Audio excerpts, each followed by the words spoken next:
빌레몬서 1장 8절에서 14절 말씀을 통해서 갇힌 중에서 낳은 아들이라는 제목으로 하나님 말씀 함께 나누겠습니다. 은혜는 누가 받을까요? 사모하는 사람이 받습니다. 맞아요. 근데 그 사모함을 하나님이 너무 잘 아시죠. 성경에 보면 그 사람의 마음 깊은 것을 누가 알냐마는 나 여호와는 심장을 살피고 폐부를 시험하고 각각 그의 마음의 행위와 행실을 아신다. 사람은 모르나 하나님은 우리 마음 깊은 곳까지도 다 아신대요. 그래서 저는 예배 전에 꼭 이 말씀을 묵상하면서 예배로 나아갑니다. 히브리서 11장 6절에 있는 말씀인데 믿음이 없이는 기쁘시게 못하나니 하나님께 나아가는 자는 반드시 그가 계신 것과, 그러니까 하나님이 여기서 임재하셔서 여러분들을 이렇게 보고 계신다는 사실, 계신 것과 또한 자기를 찾는 자들에게, 누구를 찾는 자요? 하나님을 찾는 자에게 뭘 주신다고요? 상 주시는 이심을 뭐 해야 된다? 그러니까 예배 드리면서 하나님 나 지금 예배하니까 나 최선을 다해서 나 오직 주님께만 영광 돌리니까 이 예배를 통해서 내 문제 해결해 주세요 라고 믿음으로 나아가는 사람에게는 그 믿음대로 된다는 거죠. 그 12년 동안 혈류증 고통받던 여인이 예수님에게 가서 옷자락 만지면 내 병 낫겠다 그랬잖아요. 만지는 순간 어떻게 됐어요? 나왔잖아요. 그리고 예수님께서 뭐라고 해요? 내 몸에서 능력이 나갔느니라. 성경에 보면 여호와의 눈이 온 땅을 두루 돌아 전심으로 하나님을 향하는 자에게 능력을 베푸신다. 그리고 하나님의 능력을 경험하면 내 문제 어떻게 되는 거예요? 해결받는 거예요. 그 원리는 간단한 거예요. 그래서 내가 어떻게 예배를 통해서 하나님을 감동하느냐, 어떻게 하나님을 기쁘시게 해드리냐에 따라 그 사람의 문제가 해결되느냐 안 되느냐, 여기서 판가름이 나는 거예요. 그러니까 우리가 예배할 때 어떻게 해야 될까요? 사실 여러분 참 유치한 질문 같지만 여러분 잘 새기세요. 하나님이 높아요? 대통령이 높아요? 예? 하나님 높아요? 예, 그러면 하나님이 높으면 하나님과의 약속을 어떻게 해야 돼요?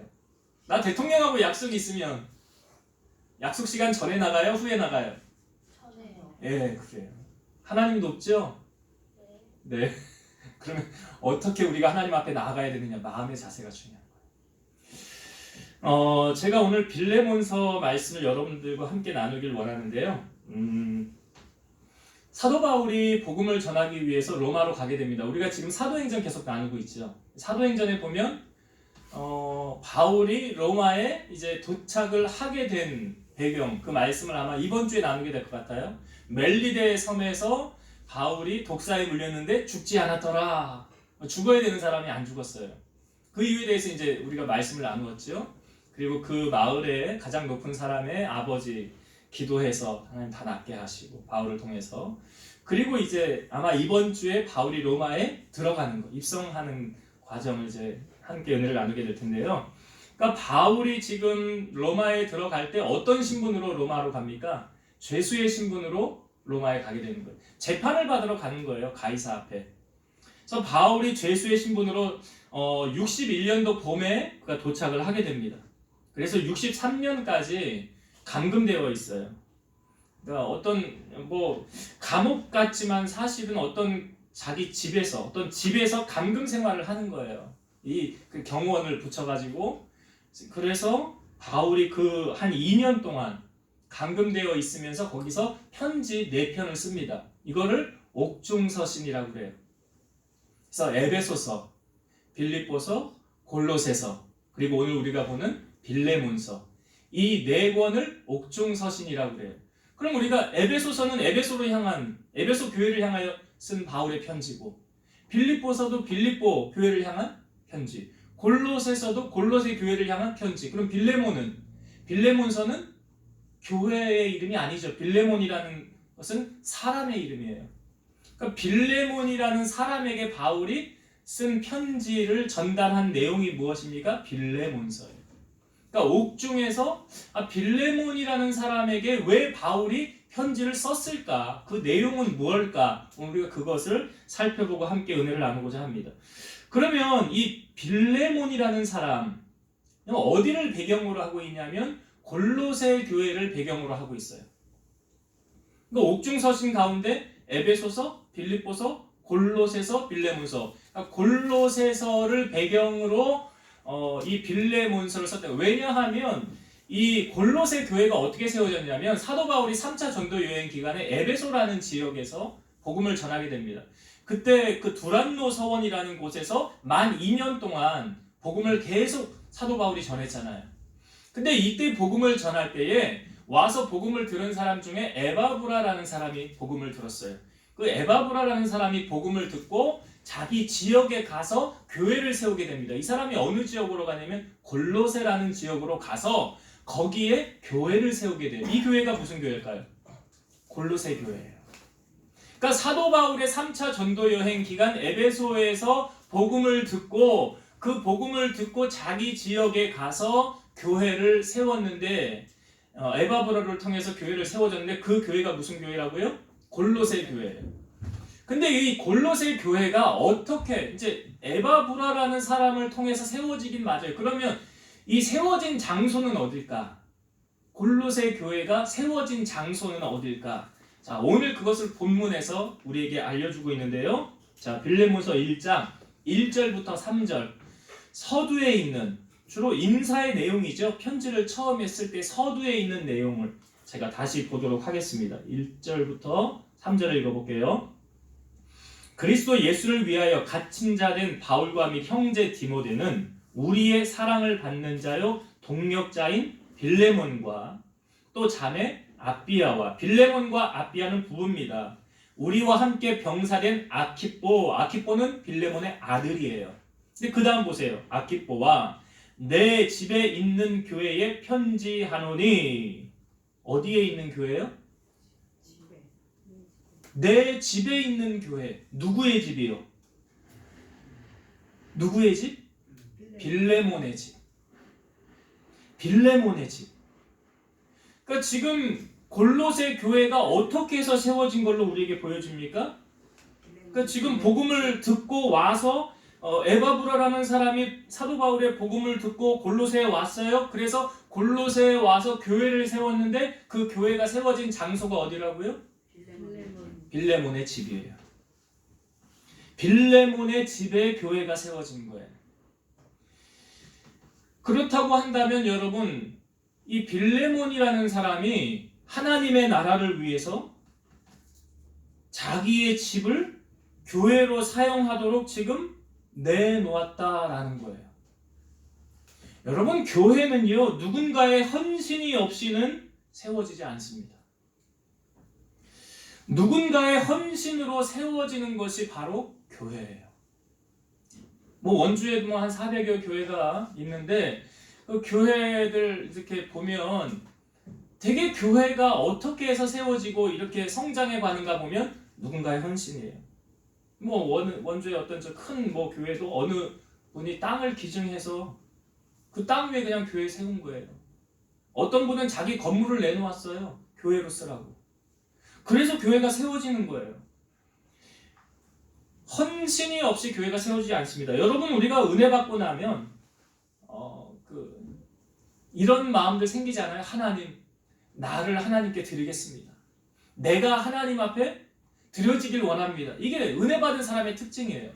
그러니까 은혜 받고 나면 하나님께 드려진 게 아니 내 목숨도 하나님 앞에 드리고 싶어 하는데 하나님께 드리는 게 아깝습니까? 아까운 게 안 느껴지죠. 그러니까 정말로 주님의 은혜를 깊이 체험하고 난 사람은 하나님께 내 목숨도 드리고 싶어 하는 순교자적인 그런 사명이 그에게 생기잖아요. 그러니까 은혜 받고 나면 그런 거예요. 그러니까 지금 빌레몬이 이 자기 집을 내어놓고 교회로 쓰라고 내어놓았다는 것은 이 빌레몬 안에 하나님의 은혜가 있다는 거예요, 없다는 거예요? 여러분, 은혜 없이 이게 가능합니까? 우리가 하나님 앞에 드리는 예물 생활, 물질, 꼭 그런 건 아니지만 헌금 드리는 거 보면 이 사람의 마음이 좀 보여지잖아요. 왜냐하면 마태복음 6장 21절 예수님이 하신 말씀이에요. 내 보물 있는 그곳에는 내 마음도 있느니라. 내 보물 있는 그곳에 뭐가 있다고요? 마음이 있대요. 그리고 물질 있는 곳에 뭐가 있는 거예요? 마음이 있는 거예요. 마태복음 6장 24절 한 사람이 두 주인을 섬기지 못할 것이니 혹 이를 미워하고 저를 사랑하거나 혹 이를 중히 여기고 저를 경히 여김이라 너희가 하나님과 재물을 겸하여 섬기지 못하느니라. 하나님과 재물을 겸하여 섬길 수 없다는 건 다시 말해서 나는 하나님 한 분만 섬길 거냐 아니면 재물을 섬길 거냐 둘 중에 하나 섬긴다라는 말이에요. 요한일서 2장 15절 이 세상이나 세상에 있는 것들을 사랑하지 말라. 누구든지 세상을 사랑하면 아버지의 사랑이 그 안에 있지 아니하니. 세상을 사랑하면 하나님의 사랑이 그 사람 안에 거합니까 안 거합니까? 거하지 않는다라고 성경은 분명히 말하고 있어요. 디모데전서 6장 10절 돈을 사랑함이 일만하게 뿌리가 되나니 이것을 탐내는 자들은 미혹을 받아 믿음에서 떠나 많은 근심으로써 자기를 찔렀도다. 그러니까 돈을 사랑하는 사람은 믿음을 떠날 수밖에 없다. 이렇게 연관되어져 있는 거예요. 그래서 우리로 하여금 어떻게 신앙생활을 하래요? 디모데전서 6장 7절과 8절 우리가 세상에 아무것도 가지고 온 것이 없으며 또한 아무것도 가지고 가지 못하리니 우리가 먹을 것과 입을 것이 있은즉 족한 줄로 알 것이니라. 우리가 세상을 떠날 때 뭐 가지고 가는 사람이 있습니까? 아무것도 못 가지고 가요. 우리가 세상에 올 때 적신으로 왔다 그래요. 빈손으로 왔다. 아무것도 가지고 오지 않았다. 마찬가지로 갈 때도요. 아무것도 못 가지고 가요. 그러니까 우리가 살면서 여러분들이 꼭 알아야 되는 게 뭐냐면 청지기의 사명을 내가 감당하고 있는가. 청지기라는 게 뭐예요? 주인으로부터 나에게 맡기신 것을 내가 그 주인이 원하는 대로 지금 사용하고 있느냐, 쓰고 있느냐. 이게 청지기예요. 신명기 8장 12절에서 14절 네가 먹어서 배부르고 아름다운 집을 짓고 거주하게 되며 또 내 소와 양이 번성하며 내 은금이 증식되며 내 소유가 다 풍부하게 될 때에 내 마음이 교만하여 내 하나님 여호와를 잊어버릴까 염려하노라.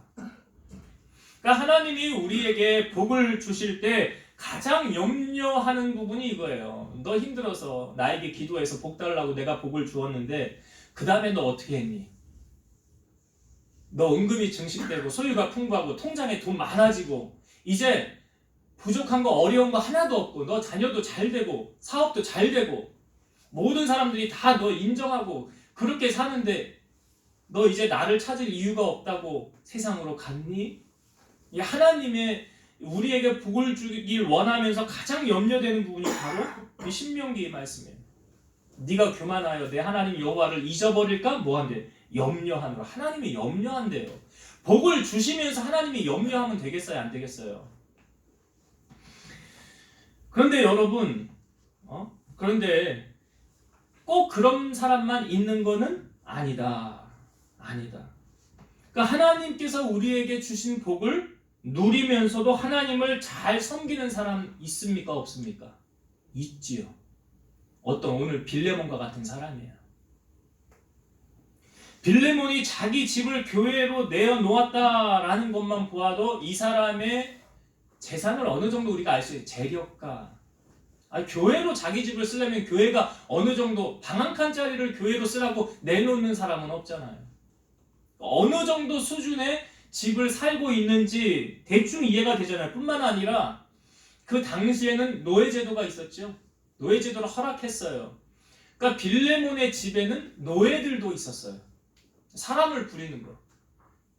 그러니까 어느 정도 수준인지 집과 노예를 쓸 만큼 경제적인 풍요를 누리고 살았던 사람이 바로 빌레몬이에요. 그러니까 하나님께서 주신 이 복을 자기만을 위해서 쓰는 사람이 아니라 하나님을 위해 헌신함으로 자기의 집을 내어놓고 교회를 세웠던 이 사람이 바로 빌레몬이었다라는 거예요. 그럼 여러분 바울이 지금 옥중에서 이 편지 빌레몬서를 썼다고 그랬잖아요. 그러면 이 빌레몬서의 서신은 어떤 내용을 담고 있는가? 이 편지가 우리에게 주는 교훈은 무엇인가? 제가 빌레몬의 집의 앞부분에 경제적인 상황이 좀 좋았더라 그랬죠. 이 빌레몬의 집에 노예가 있었어요. 여기서 특별히 이 노예를 소개하고 있어요. 빌레몬에. 이 노예의 이름이 오네시모라는 사람이 있었어요. 그런데 이 오네시모가 빌레몬의 집에서 재산을 가지고 재물을 가지고 도망을 친 거예요. 당시 로마의 법에 따르면 노예가 주인의 재산을 가지고 도망쳤다. 그냥 도망친 것도 엄청나게 심한 벌인데 재산을 훔쳐서 도망쳤다. 나중에 이것이 발각이 되면 여러분 노예의 생명은 누구 손 안에 있습니까? 주인 손 안에. 그러니까 주인이 그냥 죽여도 아무도 누가 뭐라고 말할 수 없는 거예요. 그러니까 지금 오네시모라는 사람이 빌레몬의 집에 재산을 가지고 도망을 쳤어요. 뒷감당을 어떻게 하려고.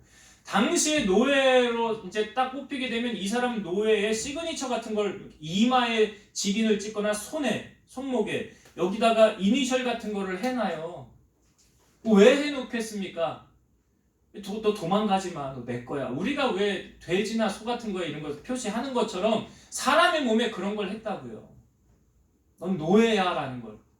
근데 그런 것을 감수하고도 지금 오네시모는 빌레몬의 집에서 도망을 쳤다는 거예요. 아마 도망을 갔을 때 다시는 이제 들키지 않고 자유의 몸을 입고 싶어서 도망을 쳤겠죠. 자, 이 빌레몬이 도망을 쳤는데 참 여러분 우리가 그런 거 듣기 세상 참 좁다 이런 말 하지 않습니까? 지금은 뭐 우리가 해외에 나가는 것도 비행기 길이 좀 막히고 뭐 하겠지만 옛날에 우리가 다니면 뭐 어디 외국에 가서도 유럽에 가서도 미국에 가서도 한국 사람 만나고 조금 얘기해 보면 다 이렇게 뭐 통하고 야, 참 세상 좁다 이런 이야기들을 우리가 하잖아요. 그런데 이 빌레몬이 지금 골로새를 떠나서 어디로 갔냐면 로마로 간 거예요. 아주 자기 생각 먼 지역으로 간 거예요. 근데 그곳에서 누구를 만났냐면 바울을 만난 거예요. 여러분 우리가 바울을 알지만 이 바울이 지금 골로새 교회의 내용, 골로새서의 편지를 쓸 정도니까 그곳에 있는 소식들을 사도 바울이 다 듣습니까? 못 듣습니까? 잘 알지요. 그러니까 사도 바울이 이게 3차 전도, 1, 2, 3차 전도 여행까지 쭉 하면서 이 바울의 인맥이 뭐 마당발 수준이잖아요. 그러니까 골로새 교회 안의 형편을 너무 잘 아는 거죠. 그리고 빌레몬이라는 사람이 누굽니까? 골로새 교회를 세운 주역이잖아요. 그런데 지금 이 오네시모가 누구네 집에서 도망쳤다고요? 빌레몬의 집에서 도망쳤다고. 그러니까 바울이 뭐 너무 잘 아는 거죠. 그 당시 상황과 형편을. 그런데 이 빌레몬이 지금 노예의 신분으로 그 집에서 도망을 쳐왔는데 바울을 만나서 그의 인생에 어떤 변화가 일어났는가 성경을 이 부분 한번 볼게요. 자, 8절부터 12절까지 오늘 우리가 읽은 본문 8절부터 12절까지 제가 다시 읽어볼게요. 이러므로 내가 그리스도 안에서 아주 담대하게 내게 마땅한 일로 명할 수도 있으나 도리어 사랑으로서 간구하노라. 나이가 많은 나 바울은 지금 바울의 현재 나이가 성경에 구체적으로 보여지진 않지만 바울의 나이가 한 대략 60대 전후로 이렇게 성경으로 학자들이 보여주고 있어요. 나이가 많은 나 바울은 지금 또 예수 그리스도를 위하여 갇힌 자 되어, 지금 옥중에서 썼다고 그랬죠? 갇힌 자 되어 갇힌 중에서 낳은 아들 오네시모를 위하여 내게 간구하노라. 그가 전에는 오네시모가 내게 무익하였으나 이제는 나와 내게 유익함으로 내게 그를 돌려보내노니 그는 내 신복이라. 자, 여기까지만 한번 읽어볼게요. 자, 지금 편지의 내용이 누구를 소개하고 있습니까? 빌레몬에게 오네시모를 내게 간구하노라 그러죠. 근데 갇힌 중에서 낳은 아들이라는 표현을 하고 있어요. 지금 바울은 감옥에 있잖아요. 그 감옥 속에서 내가 아들을 낳았다. 그게 누구냐? 오네시모다. 그런데 여기 11절 그가 전에는 너에게 무익하였으나 이제는 나와 너에게 유익하다. 그래. 무익한 사람이 유익한 사람이 되었다라고 말하고요. 그 다음에 12절에 내가 그를 너에게 돌려보내노니 그는 내 신복이라. 여러분 신복이라는 표현이 뭐냐면 가슴과 배를 한자로 말하는 거예요. 신복. 가슴과 배. 이건 심장이라는 뜻을 하고 있어요. 그러니까 무슨 의미입니까? 심장과 같이 소중하고 사랑스러운 사람. 여러분 사람이 심장이 멈추면 어떻게 돼요? 죽잖아요. 그만큼 없어서는 안 되는 꼭 필요한 사람이 되었다. 그게 누구냐? 오네시모. 그런데 이 오네시모가 전에는 무익하였대요. 근데 이제는 유익하였다. 그러면 사람의 인생이 달라졌다는 거 아니에요? 무익한 사람이 유익한 사람으로 바뀌어졌다. 여러분, 사람이 잘 바뀝니까? 안 바뀝니까? 우리 그런 말 하는데 저 사람은 안 바뀌어. 저 사람은 어떻게 해도 안 바뀌는 사람. 그런데 오네시모 바뀌었어요? 안 바뀌었어요? 바뀌었잖아요. 지금 무익한 인생이 유익한 인생으로 바뀌었다는 거예요. 쓸모없었던 인생이 쓸모있는 인생으로 바뀌어졌다. 사고뭉치, 매일 사고만 치던 이 사람이 완전히 사고도 안 치고 성실하고 정직한 사람으로 바뀌어졌더라. 어떻게 이런 일이 가능했을까요? 제가 설교 때도 자주 하는 이야기지만 여러분, 사람이 사람을 변화시킬 수 있을까요? 없을까요? 만약 변화시킬 수만 있다면 여러분 가정에 믿지 않는 사람들 있잖아요. 내 가족 가운데 변화시켜서 데려와서 여기 앉혔겠지요. 변화시킬 수만 있었다고 한다면. 사람은 사람을 잘 변화시킬 수 없다. 혹 변화시킬 수도 있지만 그런데 그런 일은 거의 흔하지 않다. 그러면 하나님은요? 그 사람을 변화시킬 수 있습니까? 없습니까? 그렇죠. 왜요? 하나님께는 불가능한 것이 없기 때문에. 창세기 18장 14절 여호와께 능하지 못한 일이 있겠느냐? 기한이 이를 때에 내가 내게로 돌아오리니 사라에게 아들이 있으리라. 여호와께 능하지 못한 일이 있겠느냐? 하나님께 불가능한 것이 있습니까? 없다는 거예요. 창세기 18장은 특별히 아브라함이 99세, 사라가 89세에 천사가 와서 여호와께서 그에게 나타나셔서 너에게 1년 뒤에 아들이 있으리라 라고 말씀하신 거잖아요. 사라가 믿지 않으니까 여호와께 능하지 못한 일이 있느냐? 없다는 거예요. 누가복음 1장 37절 대저 하나님의 모든 말씀은 능하지 못하심이 없느니라. 이 말씀의 배경도 비슷해요. 사가랴와 엘리사벳이 원래 아이를 낳지 못하는 몸이었는데 임신 6개월이 됐어요. 그런데 그때 마리아에게 하나님이 말씀하신 거예요. 너에게 성령으로 잉태되어서 아들을 낳을 것이다. 그가 누구예요? 예수님이잖아요.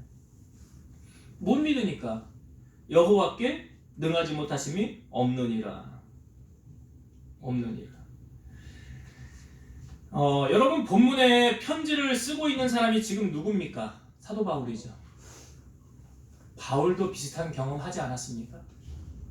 다메섹으로 가다가 그 예수 믿는 사람들 잡아 넣으려는 명단 가지고 가다가 그때 누구 만났어요? 예수님 만났잖아요. 하늘에서 음성이 들리니 누구십니까? 나는 네가 박해하는 예수라. 바울이 거기서 꼬꾸라진 거 아니에요? 또 주님 만나서 그때 변화된 거 아닙니까? 오네시모가 예수님을 만나기 전에는 무익한 인생이었어요. 주인의 것을 훔치고 그냥 막 살고 깡패, 도둑질, 살인, 강간 이런 인생, 저급한 인생을 살아왔던 그런 인생이었어요. 그런데 그가 예수님을 만나고 나서 그의 인생의 삶이 완전히 달라졌다는 거예요. 저 사람은 하늘이 두 쪽이 만나도 저 사람은 절대 안 바뀌어. 그러나 그가 예수님 만나면 바뀔 수 있다는 거죠. 여러분, 우리는 변화시킬 수 없어요. 그러나 주님은 하실 수 있지 않습니까? 오늘 바울이 오네시모를 보면서 그가 변화되어서 그를 뭐라고 말해? 그는 내 신복이라 그래요. 내 심장이라는 표현 아닙니까? 바울에게 있어서 꼭 필요한 사람으로 그는 바뀌어졌다라는 거예요. 바울이 그렇게 주님을 만났던 것처럼 그 무익한 인생이 유익한 인생으로 바뀌어졌다. 누가 그렇게 만들었습니까? 주님이 그를 그렇게 변화시켜 놓았다는 거예요.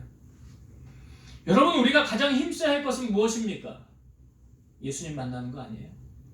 잠언 8장 17절 나를 사랑하는 자들이 나의 사랑을 입으며 나를 간절히 찾는 자가 나를 만날 것이니라. 그러니까 주님 만나면 변화되게 돼 있어요.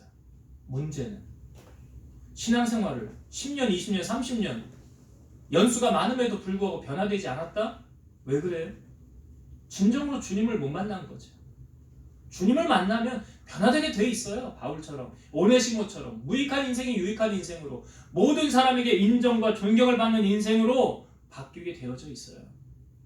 바로 오네시모가 그렇게 지금 변화되어졌더라라고 바울이 말하고 있는 거예요. 그렇다고 한다면 여러분, 이 오네시모가 예수님을 만날 수 있도록 도운 사람, 축복의 통로가 되어진 사람은 누굽니까? 바울이죠. 오늘 10절에 바울이 이렇게 말하고 있어요. 갇힌 중에서 낳은 아들 오네시모.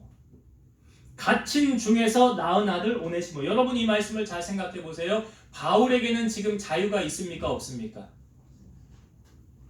바울은 지금 어디 있습니까? 감옥에 있어요.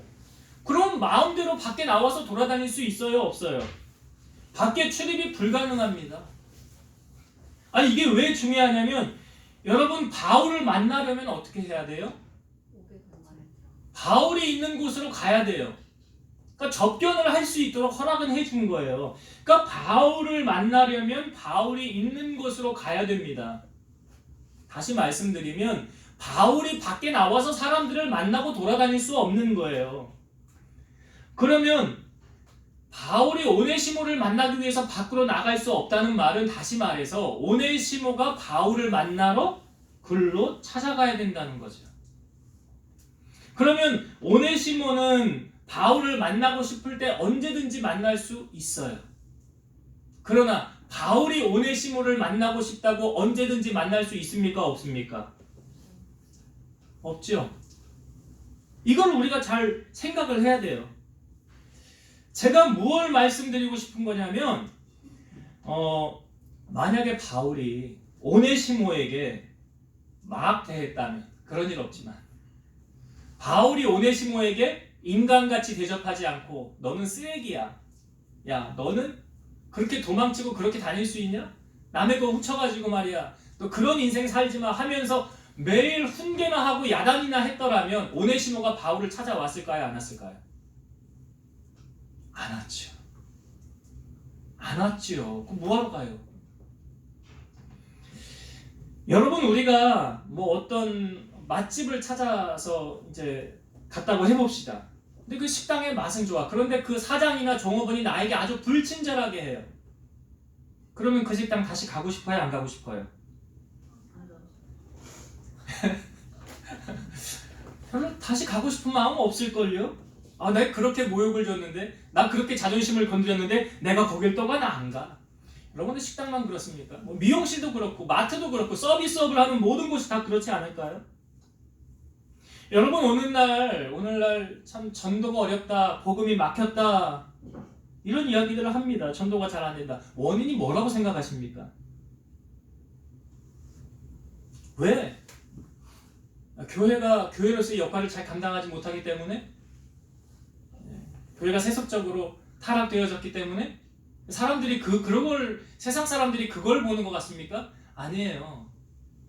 아니에요. 세상 사람들의 시각에는 뭐가 보이냐면 예수 믿는 당신이 보이는 거예요. 예수 믿는 당신이. 여러분들이 보인다고요. 그래서 우리가 신앙생활을 하면서 꼭 들어야 되는 말이 뭐냐면 주변 사람들에게 나도 당신 다니는 교회 한번 가보고 싶다. 나도 당신 다니는 교회, 그 교회 어떤 교회인지 나 한번 꼭 가보고 싶어. 이런 소리를 들어야 되지 않을까요?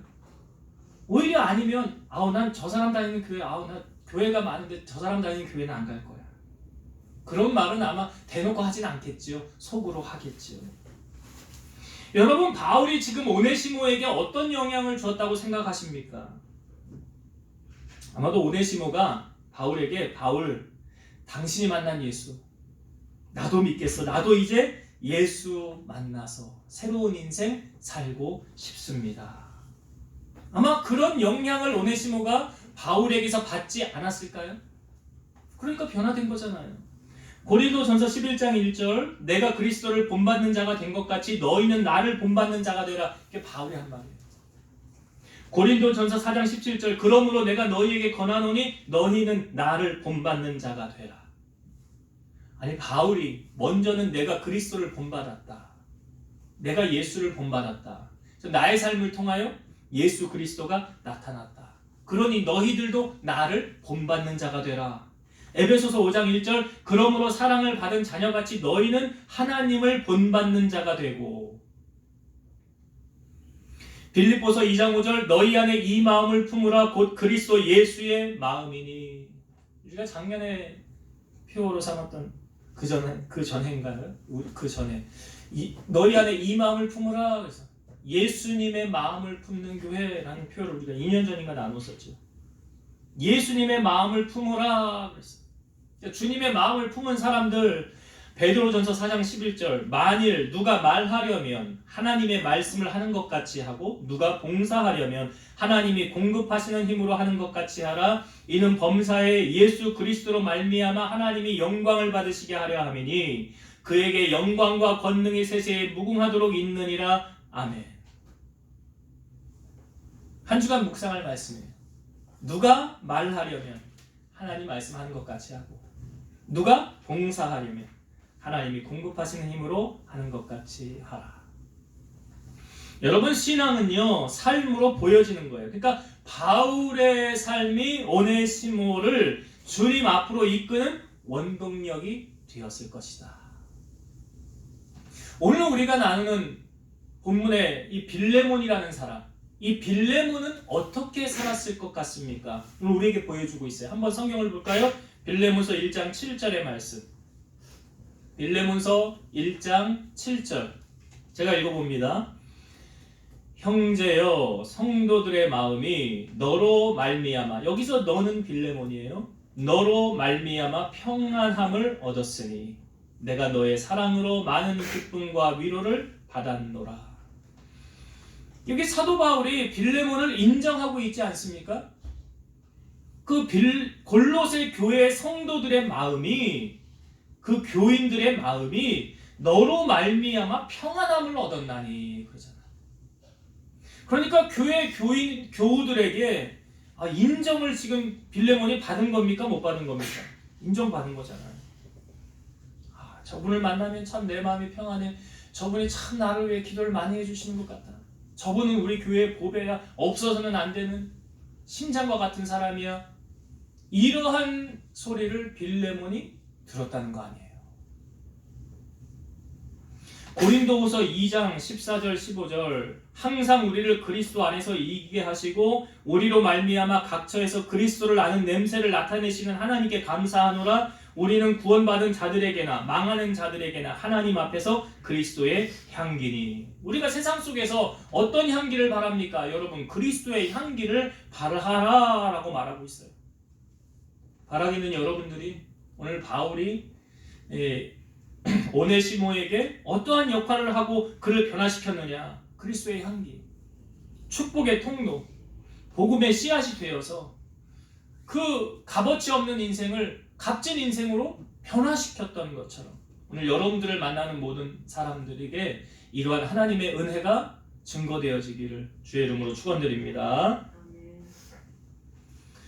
자, 이렇게 오네시모가 이러한 인생으로 바뀌도록 사도 바울이 힘썼는데, 자, 이제 그 편지, 빌레몬에게 그 다음에 편지한 내용이 무엇인가? 자, 13절부터 제가 다시 볼게요. 13절. 그를 나에게 머물러 있게 하여 내 복음을 위하여 갇힌 중에서 내 대신 나를 섬기게 하고자 하나. 그러니까 사도 바울은 오네시모를 자기 옆에 두고 신복처럼 그렇게 두길 원했어요. 사실은. 그러니까 자기가 밖에 못 나가잖아요 지금. 그러니까 오네시모를 통해서 이렇게 주의 일을 하기를 원했으나 14절. 다만 내 승낙이 없이는 내가 아무것도 하기를 원하지 아니하노니 이는 너의 선한 일이 억지같이 되지 아니하고 자의로 되게 하려 함이라. 지금 바울이 빌레몬에게 지금 뭘 요청하는 것 같지 않습니까? 어떤 요청을 하고 있습니까? 내 승낙이 없이는 그러잖아요. 빌레몬, 당신의 허락이 없이는 내가 이 오네시모를 내 마음대로 하지 않겠습니다. 복음을 위한 도구로 쓰지도 않겠습니다. 이게 무슨 말이에요? 그러니까 바울이 빌레몬에게 당신이 오네시모를 내가 다시 이 오네시모를 다시 빌레몬 당신에게 보낼 겁니다 라는 내용이 그 뒤에 있어요. 보낼 거니까 당신은 그를 형제같이 맞이해 주십시오. 그리고 이 사람을 나의 복음을 위해서 쓰는 도구로 다시 나에게 보내주십시오 라는 편지의 내용이에요. 사도 바울이. 그러면 사도 바울이 지금 이 오네시모, 이게 빌레몬에게 이 편지를 쓰는 내용은 이 오네시모의 소유권이 사실 누구에게 있습니까? 빌레몬에게 있죠. 빌레몬에게 있어요. 근데 오네시모가 바울로 인해서 복음 듣고 변화를 받았어요. 그러면 아마도 오네시모가 바울을 향하여 자기가 은혜 받았잖아요. 그러니까 내가 당신을 위해서 내 남은 생에 헌신하길 원합니다. 내가 하나님께 충성하길 원합니다. 나는 이제 당신의 종입니다. 이런 고백을 오네시모가 하지 않았을까? 그러니까 사도 바울이 오네시모를 자기의 수족처럼, 신복처럼 쓴다고 하지 않았겠는가? 그럼 바울의 입장에서는 그냥 거저 사실 일꾼을 얻은 거잖아요. 바울의 입장에서는. 그렇잖아도 감금되어 나가고 싶은데 나가지도 못하고 불편한 것이 한두 가지가 아닐 텐데 자기의 손발 역할을 오네시모가 해준다고 하니까 이거 얼마나 좋습니까? 그럼 바울의 입장에서 그래, 너 지나간 거 다 잊고 나와 함께 새 출발하자. 이제 나의 손과 발이 네가 되어주렴 하고 그냥 오네시모를 자기 옆에 두고 자기 종처럼 쓸 수도 있었을 거예요. 그러나 바울은 어떻게 합니까? 먼저 해결해야 될 것이 있구나. 그러니까 주인인 오네시모의 허락을 맞는 일이었어요.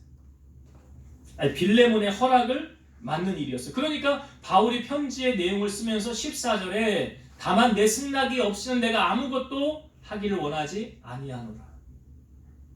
이 바울에게서 이 어떤 점이 느껴집니까, 여러분?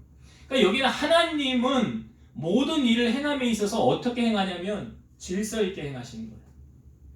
고린도전서 14장 33절 하나님은 무질서의 하나님이 아니시요 오직 화평의 하나님이시라. 하나님은 모든 일을 질서 있게 하시는 거예요. 교회 안에도 모든 일을 질서 있게 해야 사실 탈이 없는 거 아닙니까? 그러니까 우리 교회도 이제 앞으로 직분자를 세울 때 지금 권사님들, 안수 집사님들 이렇게 직분자들이 있어요. 그 직분자들이 먼저는 믿음의 본을 보이고 성도들에게 인정을 받을 때 자연히 그들의 권위가 인정되어지는 거예요. 그래서 질서 있는 교회가 되고 평안하여 든든히 서가는 교회가 되는 거예요. 그러니까 먼저 본을 보이는 거예요. 예수님께서 제자들에게 세족식을 하고 뭐 했습니까? 내가 주와 선생이 되어 내가 본을 보인 것처럼 너희도 그렇게 본을 보이라.